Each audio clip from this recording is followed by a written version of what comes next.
le fait que Jésus ait pris nos maladies sur lui. C'est le seul endroit dans la parole de Dieu qui dit « En vérité, il a porté nos maladies et a pris nos douleurs ». Le mot « en vérité » est là en premier. Dieu a mis « en vérité » parce qu'il savait que dans tous les domaines que les gens remettraient en question, ce serait la guérison. Je sais que Dieu me sauvera, mais est-ce qu'il me guérira ? Vous savez, différentes dénominations et tout ça, mais le mot « sûrement » est là. Dieu veut sûrement te guérir. Alors, il y a eu un moment dans la vie de Jésus où il a gravi cette même colline, le jardin de Gethsémanée. Il a demandé à ses disciples de veiller et prier. Et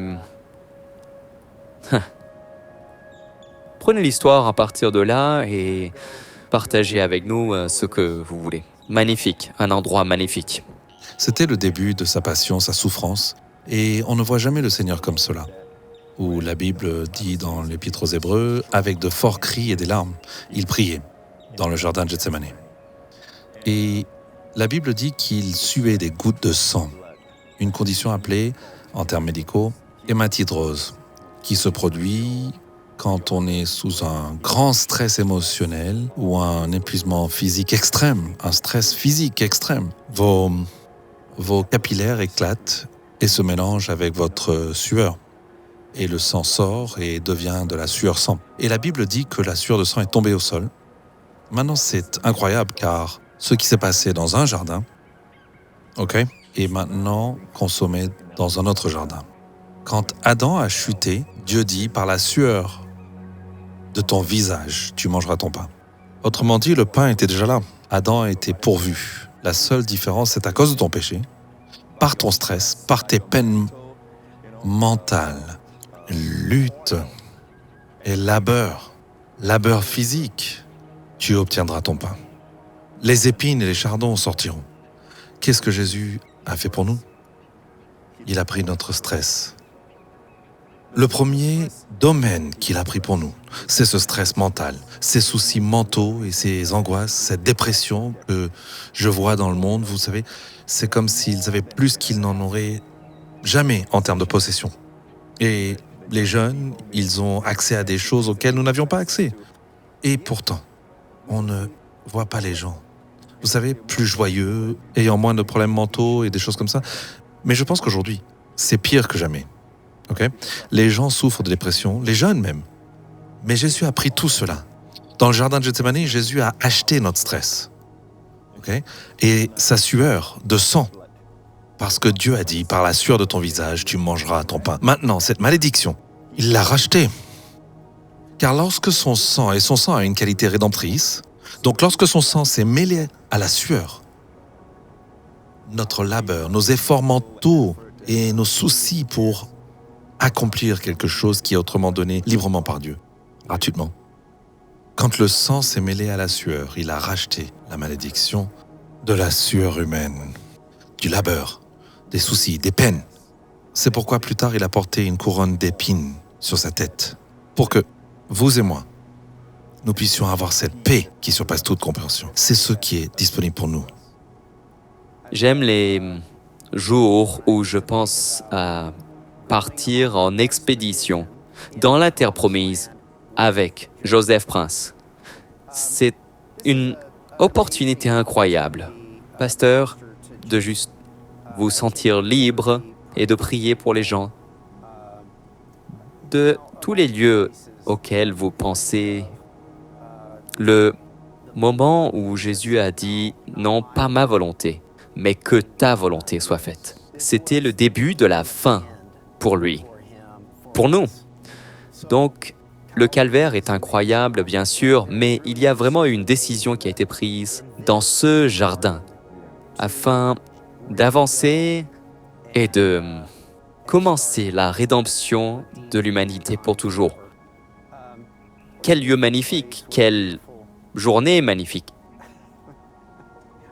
C'est un rêve pour moi d'être ici, debout, dans le jardin de Gethsémanée avec vous par une si belle journée, voyant ce que nous voyons et sachant ce qui s'est passé. Vous savez, tout repose sur cela. Pas ma volonté. Imaginez s'il avait dit, Père, j'en ai assez. Ramène-moi à la maison. Il n'y aurait aucun espoir. Mais quand nous pensons à lui en train de dire « pas ma volonté », ce néanmoins signifie tout. Tout repose sur cela. Vous savez, l'un des bienfaits de venir dans des lieux comme ça, Matt, c'est à chaque fois que je suis ici et que j'entends le guide partager sur des choses, des faits qui sont naturels à propos des arbres, les oliviers que nous voyons autour de nous ici, et quand ils disent quelque chose, ensuite l'Esprit Saint transforme cette eau en vin dans mon esprit. Un exemple étant quand j'écoutais à propos d'un olivier ici, en bas, là, ici, la pente là, et il parlait des pressions sur l'olive, les 3 pressions qui écrasent l'olive pour produire de l'huile, différentes qualités d'huile.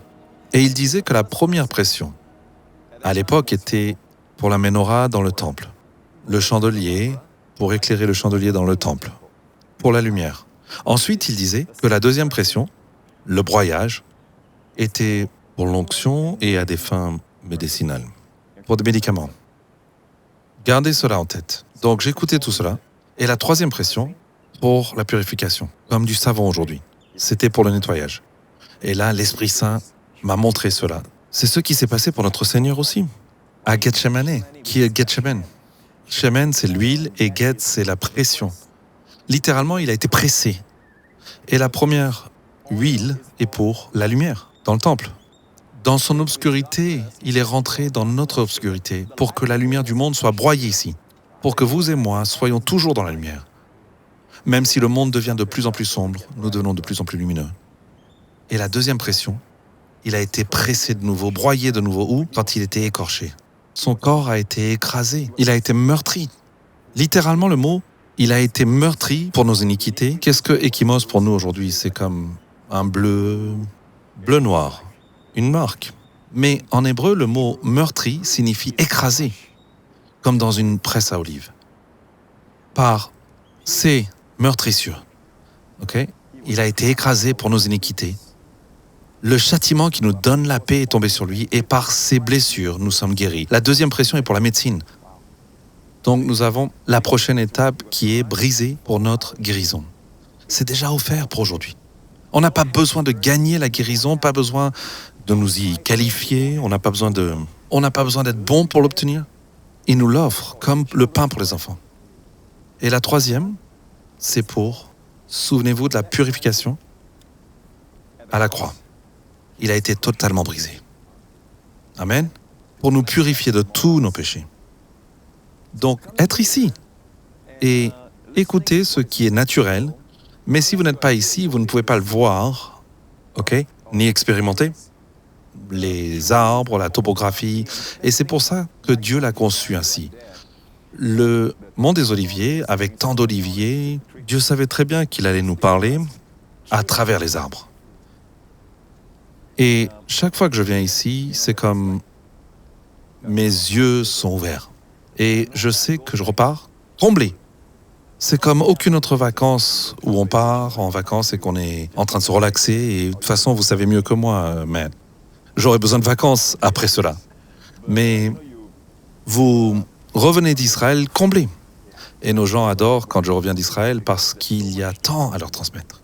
Et je sens que pour ceux qui nous regardent, peut-être qu'en entendant que Jésus a été brisé, meurtri pour votre guérison, littéralement, si vous regardez dans l'hébreu, le pain de matzah juif qu'ils utilisent pour la Pâque, qui est sans levain, il est strié, il est percé et il est brûlé. C'est le corps de notre Seigneur Jésus. Et ils rompent la matzah. Et il y a un qu'ils appellent l'aphikomène, qu'ils enveloppent dans un lin.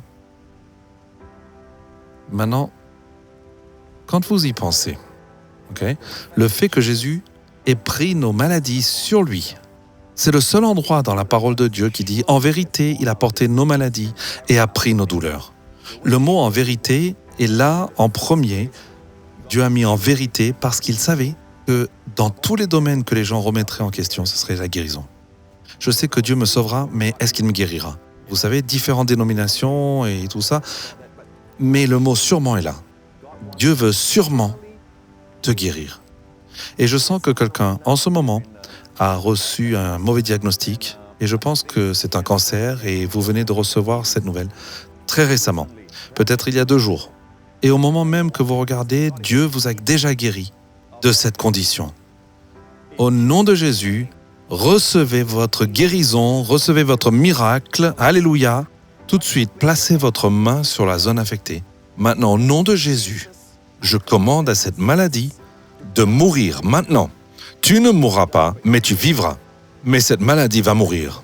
Au nom de Jésus, je commande à cet esprit impur d'infirmité de te libérer et te lâcher.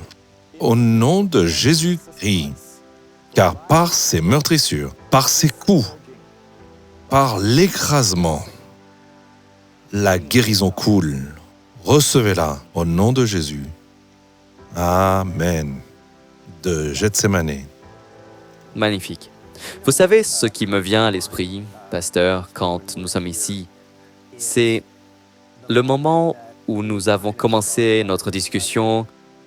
Il y a eu un moment quand ce n'est pas ma volonté, mais ta volonté.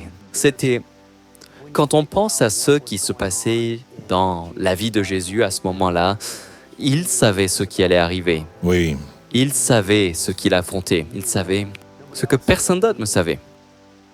Et depuis cet endroit, il pourrait y avoir beaucoup de gens qui regardent en ce moment et il peut y avoir un diagnostic, un mauvais diagnostic qui est très souvent stressant.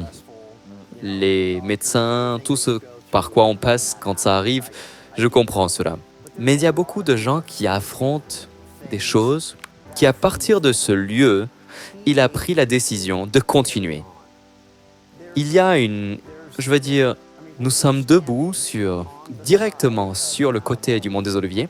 Le jardin de Gethsémané a changé au fil des millénaires, mais nous sommes debout parmi les oliviers, dans le même lieu, avec vue sur la ville où Jésus-Christ aurait été. Et il a pris la décision de continuer. Qu'en est-il de la force, une prière pour la force pour quelqu'un qui a besoin d'être... Il traverse une situation, il se sent comme s'il veut l'abandonner. Il ne nous a pas abandonnés quand il était ici, dans ce lieu. Et c'est exactement ce qui s'est passé, car ici, il a sué le sang, et j'ai mentionné que ce sang a touché la terre. Donc, quoi que ce soit, je veux que vous sachiez que vous vous tenez aujourd'hui sur le sol de la grâce. Vous vous tenez sur le sol racheté. Son sang a touché la terre. Et la terre que Dieu a maudit et qui est sur votre vie, le sol sur lequel vous marchez n'est plus maudit. Parce que vous êtes croyant, vous êtes enfant de Dieu, vous marchez toujours sur un sol favorisé. Amen. Nous marchons sur un sol racheté. Alors quand vous lisez les journaux, les réseaux sociaux et que ça devient sombre et tout ça, souvenez-vous qu'il ne marche pas sur un sol favorisé. Vous, oui. Amen. Et il nous a aussi racheté du stress mental, de l'inquiétude, des soucis. C'est ce qui empêche beaucoup de personnes d'avoir la force de continuer.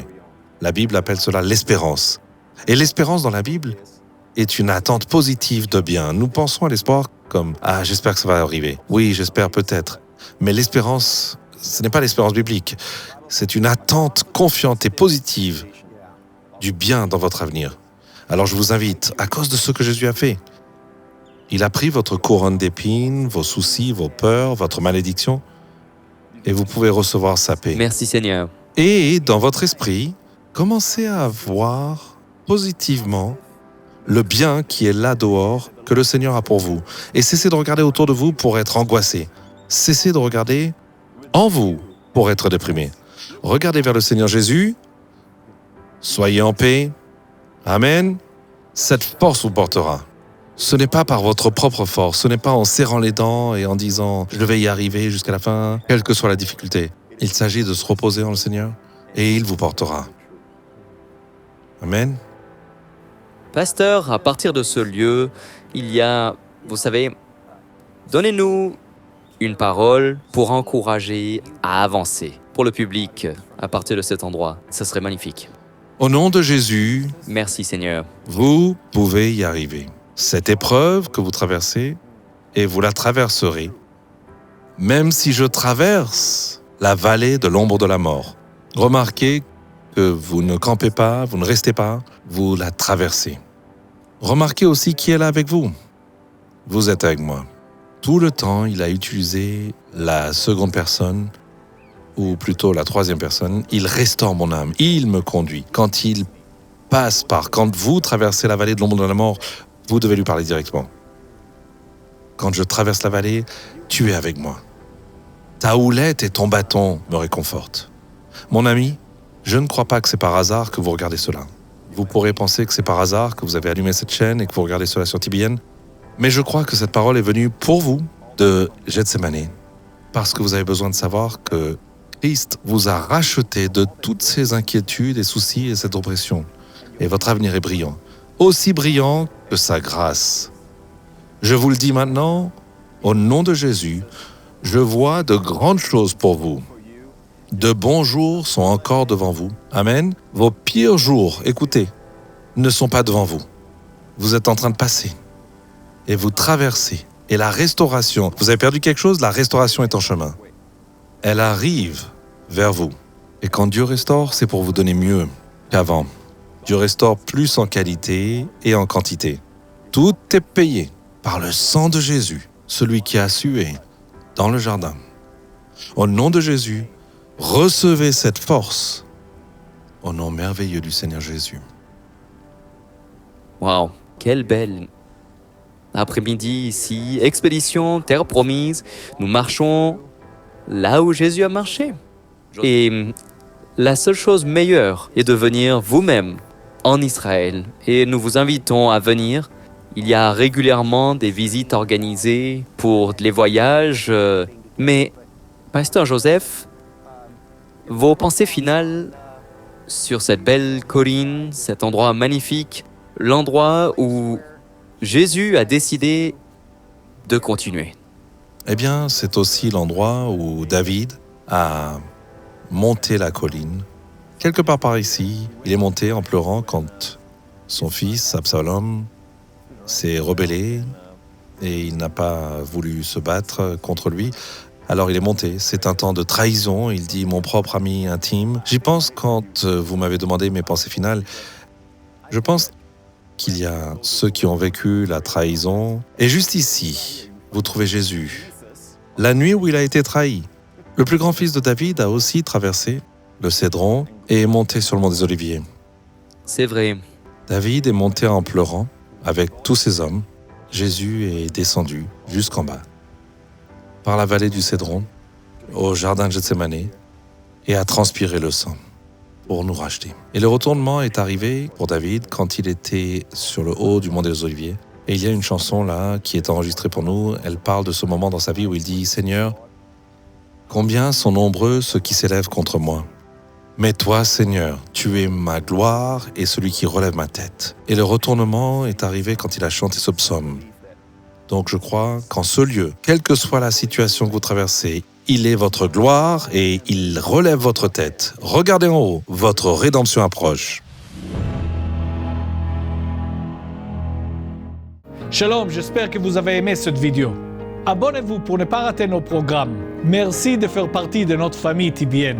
Que Dieu vous bénisse. Shalom de Jérusalem.